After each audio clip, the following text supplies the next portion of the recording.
Yes, జరగరాని తప్పు, జరగకూడది అరాచకం రాజ్యమేలుతున్నప్పుడు ఈ అరాచక శక్తులనన్నిటినీ అరికట్టేందుకు యోధుడు పుడుతాడు అనేది చరిత్ర చెబుతున్న నిజం.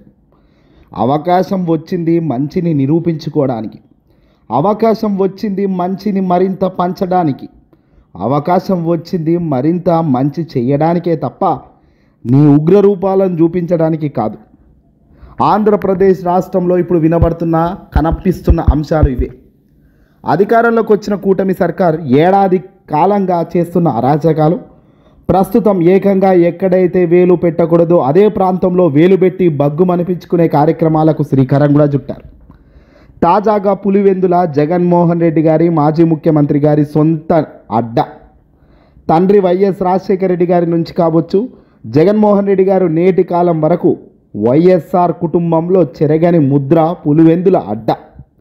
ఇక్కడ తాజాగా ఎమ్మెల్సీగా ఉన్న రమేష్ యాదవ్పై ఇటీవల టీడీపీకి సంబంధించిన వ్యక్తులు దాడికి పాల్పడడం, ఏకంగా హత్యకు చేసేందుకు ప్రణాళికలో భాగంగా తనను విపరీతంగా హింసాత్మకంగా ఇబ్బంది పెట్టే కార్యక్రమం చేశారు.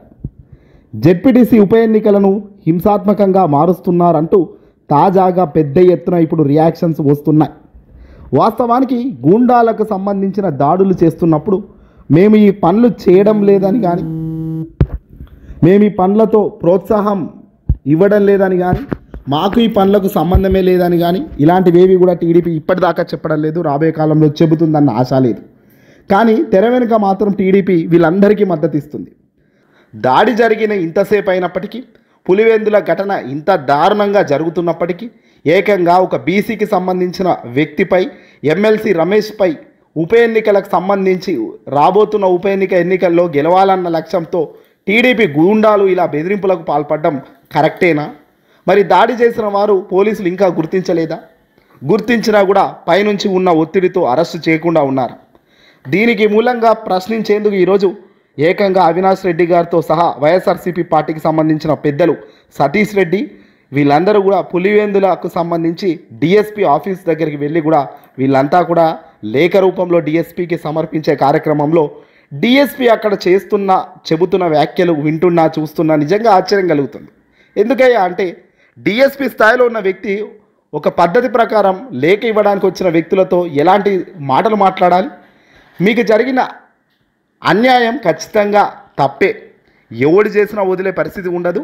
మీకు మంచి జరుగుతుంది, మీకు న్యాయం చేస్తామండి, సారీ ఫర్ ద లాస్. వ్యక్తిపై దాడి జరిగిన వ్యక్తి దగ్గర ఇన్ఫర్మేషన్ తీసుకొని చట్ట ప్రకారం ఎవడైతే దాడి చేశాడో వాడిపై శిక్షలు పెట్టి జైలుకు పంపిస్తామండి, జైలుకు పంపించాక మీకు ఫోన్ చేసి నేను ధైర్యంగా చెప్తానండి ఇగో నేను చేశానని చెప్పే దమ్ము ధైర్యం పోలీస్ డిపార్ట్మెంట్లో పెద్దలకు ఉండాలి. కానీ ఇక్కడ దరిద్రం ఏంటంటే, ఏకంగా డిఎస్పీ స్థాయిలో ఉన్న వ్యక్తి వీళ్ళు మాట్లాడుతూ వాళ్ళ బాధను వాళ్ళు చెప్తున్న కార్యక్రమంలో తాను ఏమంటున్నాడు, తాను అంటున్న మాటలు ఏమిటి అంటే,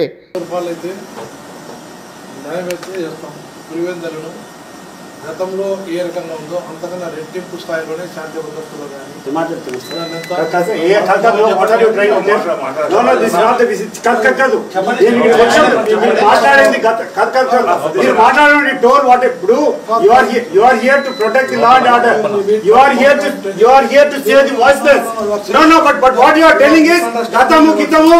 రాజకీయం మాట్లాడుతున్నారా మీరు?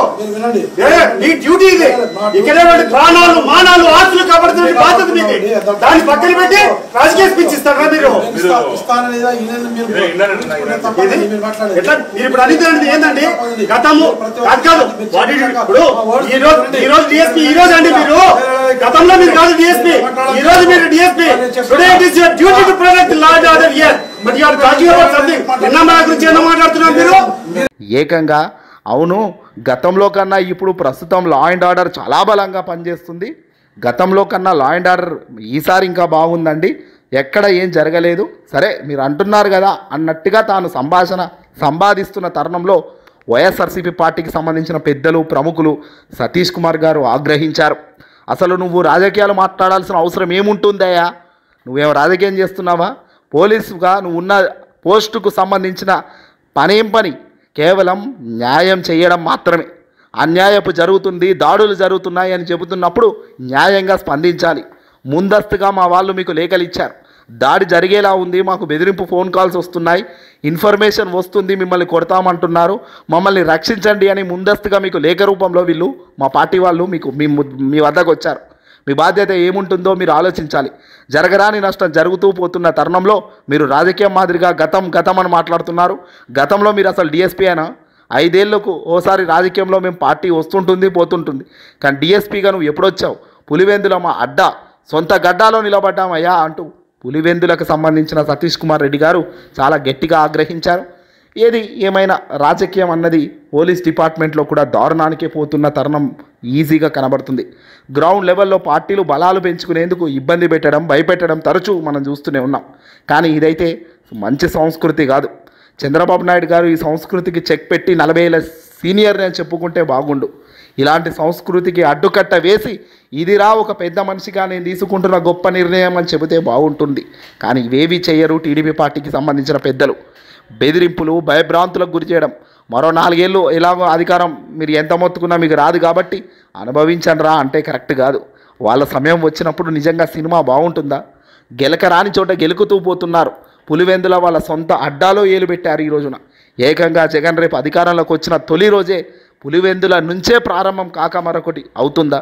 పులివెందుల వేదికగా నుంచే ఈరోజు ఎవడెవడైతే ఎమ్మెల్సీల వ్యక్తులపై దాడి చేశాడో వాడు నిజంగా బతికి బట్టగట్టే పరిస్థితి ఉంటుందా? వాడి వ్యాపారాలు ఏమైనా ముందుకు కొనసాగే పరిస్థితి ఉంటుందా? గెలికి తప్పు చేస్తున్నారండి.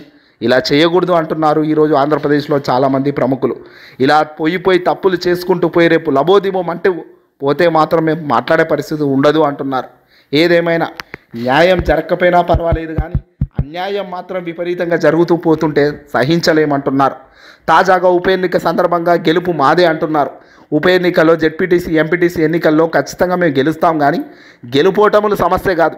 మీరు ఓడిపోయినా మీరు గెలిచినా మీకు మాకు చాలా డిఫరెన్స్ అయితే ఉంటుంది అని క్లియర్గా అంతా చెప్తున్నారు. ఇక తాజాగా పులివెందుల ఘటనపై జగన్మోహన్ రెడ్డి గారు ఆరాధిస్తున్నారు. తన సొంత నియోజకవర్గం కావడంతో ఆయన కూడా పరిణామాలపై ఆరాధిస్తున్నారు.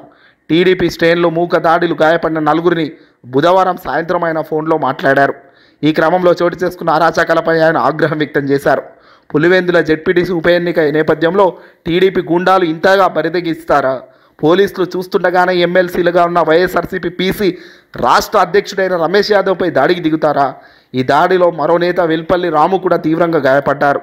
దీంతో ఇద్దరిని అక్కడ హాస్పిటల్లో ప్రస్తుతం చికిత్స అందజేస్తున్నారు. ఏదేమైనా ఊరుకునే ప్రసక్తి ఉండదని జగన్మోహన్ రెడ్డి గారు వీలైతే వీళ్ళని పరామర్శించేందుకు రావడానికి కూడా సిద్ధమయ్యే ఆస్కారం, ఛాన్సెస్ అయితే ఉన్నాయి. పోలీసులకు అయితే ఇక్కడ ఒక్కసారి ఆలోచించాలండి. న్యాయంగా ధర్మంగా అడుగులు వేస్తే రాబోయే కాలంలో ఇబ్బంది ఉండదు, కానీ అన్యాయపు క్రీడలు ఆడితే అన్యాయపుగా ఆటలాడిన ఏ వ్యక్తిని కూడా రాబోయే రోజుల్లో సహించే పరిస్థితి అధికారంలో వైసీపీ ఉన్న రోజుల్లో ఉండదు అని చాలామంది చెప్తున్నారు. స్వయంగా పార్టీకి సంబంధించిన అధినేతే చెప్తున్నాడు. కాబట్టి ఖచ్చితంగా మీకు ఇబ్బంది అయ్యే కార్యక్రమాలు చేయకపోగా న్యాయంగా ధర్మంగా అడుగులు ముందుకేస్తూ వెళ్ళండి, లేదంటే చిక్కుల్లో మీరు ఇరకక తప్పని పరిస్థితి ఉంటుందని మాత్రం ఈరోజు చాలామంది వైసీపీ నిపుణులు హెచ్చరిస్తున్నారు. న్యాయంగా పనిచేసిన వాడికి ఇబ్బంది లేదండి. అన్యాయపు ఆట ఆడిన వాడికి, అన్యాయపు ఆటలు ఆడిస్తున్న వాడికి ఇబ్బంది అయితే ఖచ్చితంగా రోజులు మారినప్పుడు వస్తాయని చెప్పక తప్పని పరిస్థితి ఉంటుంది. ఈరోజు జరిగిన ఈ దాడికి నిజంగా సంతాపమే, నిజంగా విచారణ జరిపించాల్సిందే. అందుకే శాంతియుతంగా లైక్ కొడదాం ఈ వీడియోకి, తద్వారా 10 మందికి చేరుతుంది. చాలా అంటే చాలా తప్పు చేస్తా ఉన్నాడు చంద్రబాబు నాయుడు. ఈరోజు దెబ్బ తగిలిన ప్రతి ఒక్కడు రేపు పొద్దున ఇదే కొనసాగిస్తే మా ప్రభుత్వం అధికారంలోకి వచ్చిన తర్వాత చంద్రబాబు నాయుడు పరిస్థితి ఏమిటి, తెలుగుదేశం పార్టీ పరిస్థితి ఏమిటి? ఎల్లకాలం ఇవే రోజులు ఉండవు. ఈరోజు పైన మీరున్నారు, మళ్ళీ 4 ఏళ్ళకు 3 ఏళ్ళకు కిందికి మీరు వస్తారు, మేము పైకి పోతాం.